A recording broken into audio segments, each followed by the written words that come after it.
మనిషికి, సగటు మనిషిలో, ఈ దేశంలో ఉన్న సగటు మనిషికి, సగటు మధ్యతరగతి మనిషికి, సగటు రైతుకి, సగటు యువకుడికి, సగటు యువతకి మీరు కనుక భయభ్రాంతుల్ని క్రియేట్ చేస్తే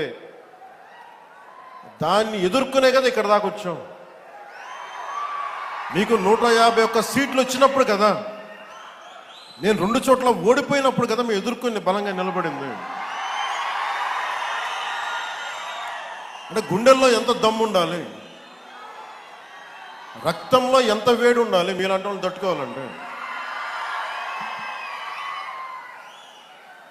నాకు తెలిసిన సినిమాల నుంచి వచ్చినవాడిని, సినిమాలో డైలాగులు చెప్పను నేను.